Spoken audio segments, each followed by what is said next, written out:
आज जेड का graduation complete हो गया है और इन 4 सालों में जेड ने एक दोस्त तक नहीं बनाया था। यहीं पर डेविड होता है जो कॉलेज के स्टार्टिंग से जेड को लाइक करता था, मगर आज तक उनके बीच में कोई बातचीत नहीं हुई और शायद ये बात जेड भी जानती है। अगले दिन हम डेविड को उसके दोस्त के साथ पार्किंग एजेंट के तौर पर काम करते हुए देखते हैं, जहाँ जेड और उसकी फैमिली आती है और इसी बीच में पहली बार जेड और डेविड के बीच में बातचीत होती है। इसके बाद जेड की फैमिली ग्रेजुएशन कंप्लीट होने पर जेड को गिफ्ट देना चाहते हैं। बदले में जेड उनसे एक पार्टी रखने के लिए कहती है जहां वो कॉलेज के दोस्तों को बुला सके, मगर उसका मकसद डेविड को बुलाना था। इसके लिए वो डेविड को इनवाइट करने चली जाती है। तभी वहाँ एक आदमी आकर उनसे बदतमीजी से कार पार्क करने को कहता है, जिस पर उनको गुस्सा आ जाता है। वो जेड को लेकर कार की शहर पर निकल जाते हैं और जब कार वापस लाते हैं तो वो आदमी उनको बुरा भला बोलने लगता है, जिस पर डेविड उसको एक पंच मार देता है। इन सब में जेड को काफ़ी मज़ा आया। अब अगले दिन जेड की पार्टी स्टार्ट हो गई थी, पर जेड को सिर्फ डेविड का इंतजार था। कुछ देर बाद डेविड यहाँ आ जाता है। दोनों के बीच मीठी मीठी बातें होने लगती है। जेड को और भी ज़्यादा खुश करने के लिए वो कॉलेज के दोस्तों को बुला लेता है और पार्टी के बीच में दोनों बाहर अकेले में मिलते हैं और थोड़ी देर बाद अंदर आकर एक खूबसूरत सा डांस करने लगते हैं और इसी बीच घर की लाइट चली जाती है। मौके का फ़ायदा उठाकर दोनों एक अलमारी में घुसकर एक दूसरे के करीब आने लगते हैं। तभी लाइट वापस आ जाती है और जेड के फादर ह्यू उसे बुलाने लगते हैं। फिर दोनों अलमारी में से बाहर निकलते हैं, जिन्हें वहाँ पर खड़े सभी लोग देख लेते हैं, मगर ह्यू सब चीज़ों को इग्नोर करके पार्टी को ख़त्म कर देता है। सब अपने अपने घर जाने लगते हैं। तभी पीछे से जेड आकर डेविड को किस करके चली जाती है। अगले दिन डेविड उनकी सालों से ख़राब कार को स्टार्ट कर देता है, जिससे सभी खुश हो जाते हैं। डिनर करते वक्त डेविड अपने पेरेंट्स की लव स्टोरी बताने लगता है और साथ ही वो कैसी लव स्टोरी चाहता है ये सब जेड की आंखों में आंखें डालकर बता रहा होता है। तभी डेविड को पता चलता है कि जेड कुछ दिनों बाद यहाँ से जा रही है। ये सुनकर उसका चेहरा उदास हो जाता है। जब इसी रात डेविड चुपके से जेड के कमरे में घुस जाता है। दोनों एक दूसरे के करीब आने लगते हैं और देखते ही देखते उनके बीच में बैंग बैंग हो जाता है। अगले दिन से दोनों एक साथ टाइम स्पेंड करने लगते हैं और ढेर सारा एंजॉय करते हैं और आखिरकार जेड का जाने का दिन आ जाता है। मगर जेड अब डेविड के बिना नहीं रह सकती थी।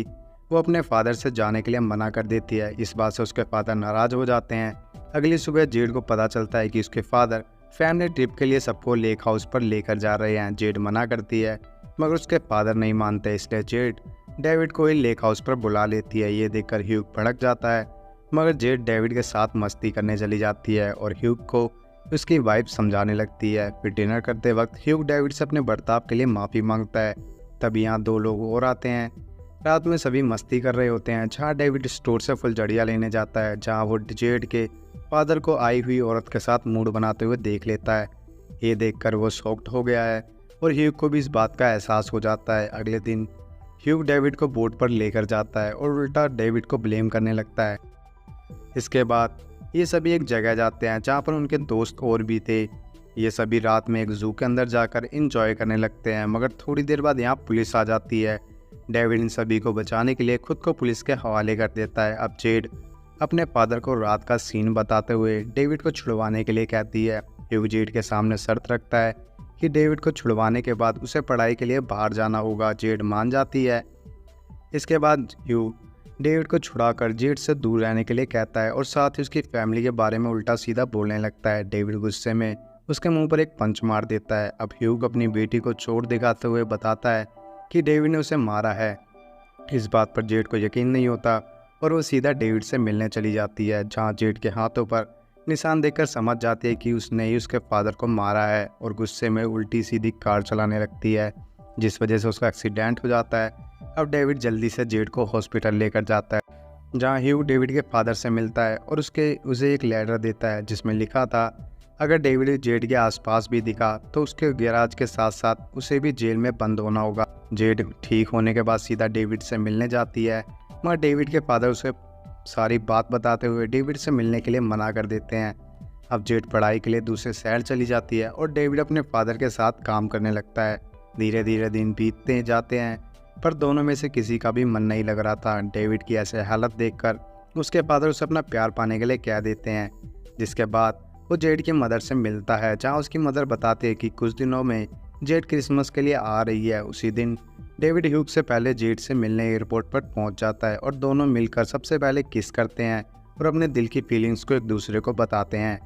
अब ह्यूग जेड को लेकर घर आ जाता है, जहाँ उसका बेटा अपनी गर्लफ्रेंड के साथ होता है। ह्यूग उस पर भड़क जाता है, जिसे गुस्सा होकर वो यहाँ से जाने लगता है। साथ ही उसकी मदर भी उसके साथ चली जाती है।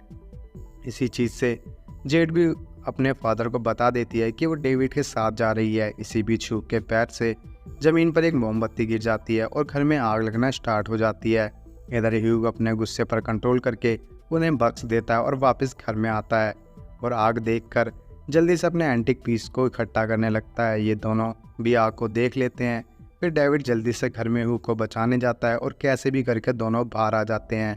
अब ह्यूग के दिल में भी डेविड के लिए जगह बन जाती है और कुछ दिनों बाद सब कुछ नॉर्मल हो जाता है। अब डेविड और जेड एक साथ बहुत खुश हैं। इसी के साथ ही मूवी यहीं पर ख़त्म हो जाती है।